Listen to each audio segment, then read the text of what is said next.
Asked regarding the Abraham Treaty, this treaty between the Emirates and Eretz Yisroel. At beginning, I was skeptical to look at the details, but I'm beginning to get very excited. Obviously, what was at the beginning a turnoff is that it was announced that Eretz Yisroel was not going to claim sovereignty on what is rightfully ours.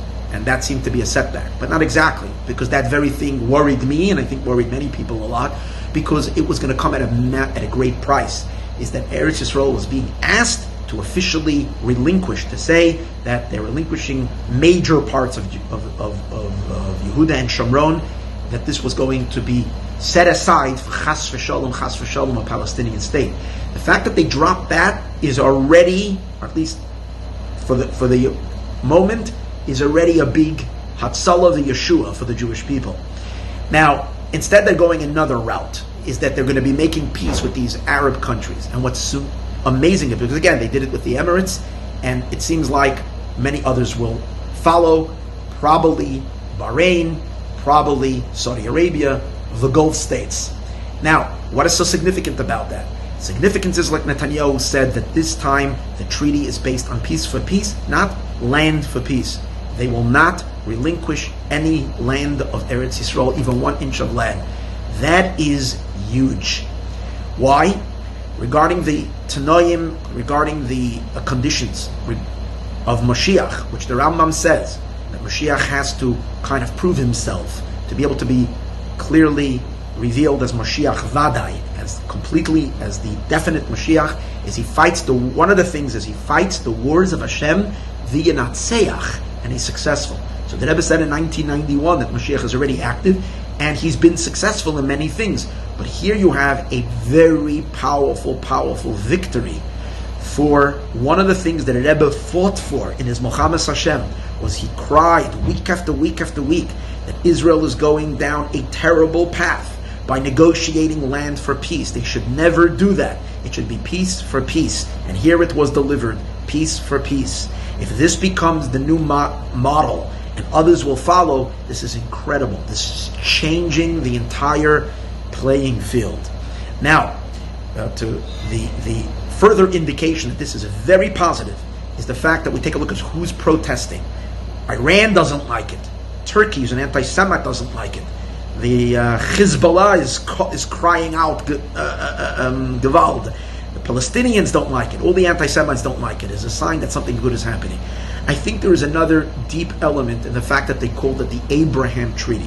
You see, before Avram, Mashiach begins with Avram Avinu. 2,000 years of Torah, which leads to the 2,000 years of Mashiach, it all starts with Avram Avinu. Avram Avinu, what's Moshiach? Moshiach is a time when the Achdus Hashem, the unity of God, is going to be proclaimed, and there won't be any war. Everybody will be unified. Global peace. That is the objective. All nations of the world will live, but it will be peace under one God, with the acceptance of the Eibush there. Now, before Avram Avinu began his campaign of revealing godliness in the world, which again is the first step towards Mashiach, before that there came an imposter. There came a fake Achdus. That fake Achdus was led by a person called Nimrod. Nimrod meaning rebellion. And they built this massive tower. And what does the pasuk emphasize? That there was a great call for unity, globalism, a powerful call for a unification of all peoples. And what was it under which banner? To save the planet. They were building that tower to hold the sky from collapsing, as Rashi says. So, right now, 3,500 years later, as Avram Avinu's, the work of the Jewish people is coming to its end, Moshiach Tzidkenu is about to reveal himself, the Geula is about to completely unfold, we have a powerful alliance of forces across the world that are anti-God and anti-holiness, and again under the banner of saving the planet. Global warming, we have to save the planet. The EU, which we know how Europe feels regarding the Jewish people, is leading it. There's great factions over here in the United States that are joining, and for some odd reason, whenever this globalistic movement at its heart, in its heart of hearts, is always the Palestinian cause, and to declare and demand that there must be a two-state solution, and that's the only way. Splitting Jerusalem.